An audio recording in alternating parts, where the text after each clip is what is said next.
Alors voilà, ici, je vais inverser la case de fond et de contour. Voilà, j'ai fait passer le... Ouais, j'ai fait passer le fond, la couleur de fond en couleur de contour. Bon, du coup, une lettre, un chiffre de numérotation de page blanc sur fond blanc, ça ne va pas le faire. Donc, qu'est-ce qu'il faut aller modifier dans ce cas-là? Non, pas nuancier.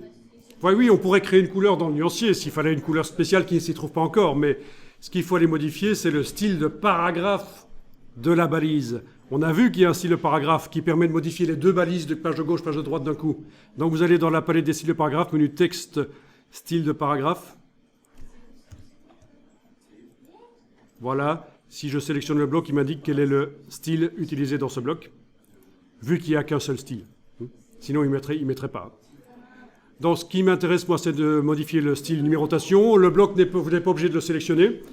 Vous avez un style numérotation ici. Vous double-cliquez à droite du nom, dans la palette des styles et paragraphes. En anglais, c'est menu Type, Paragraph, Styles.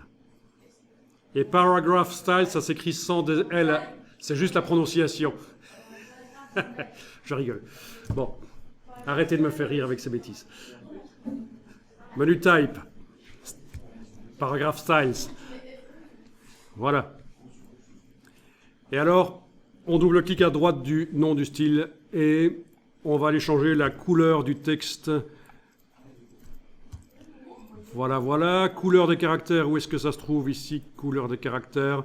Et vous mettez ce que vous voulez. Je vais mettre du noir éventuellement. Si je veux voir ce que ça donne, j'enclenche la case preview, la case aperçu. Ah oui, c'est du noir à teinter. Parce qu'avant, bizarre ça. Vous avez ici la teinte, c'est du noir qui est tramé pour paraître gris. Vous pouvez choisir ici le tramage, le degré de tramage.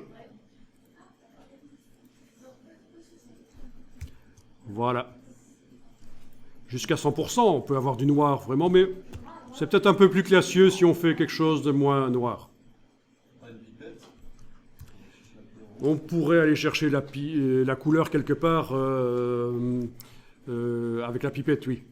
Ce serait encore possible, mais il faudrait, je pense, cliquer sur l'échantillon là, peut-être, oui, et puis aller prendre la pipette là, et puis aller quelque part, n'importe où sur l'écran, peut-être. Oui, en prenant la pipette. Si vous double-cliquez là-dessus, je réponds à la question parce que je ne voulais pas parler de la pipette parce que c'est quand même dégueulasse ces trucs-là.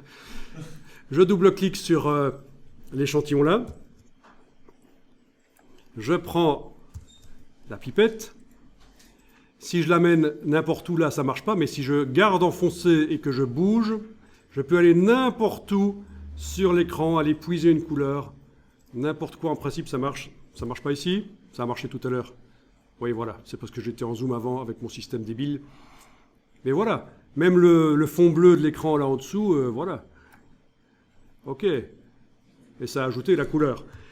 Donc, vous pourriez afficher même un site web ou n'importe quoi dans votre navigateur derrière et aller puiser des couleurs là-dedans si vous voulez. Vous savez, vous avez un site web, les couleurs sont superbes, je vais faire une mise en page avec ces couleurs-là. C'est pas sous copyright, les gammes de couleurs. Vous pouvez, comme ça, avec ce système, aller chercher ailleurs que dans InDesign. Il suffit d'afficher le navigateur sur l'écran avec ce qui vous intéresse. Voilà, voilà. Oui, il faut appliquer. Voilà. OK. Voilà. 100%, touche tabulation, parce que la couleur, si je veux vraiment avoir celle que j'ai puisée, il faut la mettre à 100%. OK.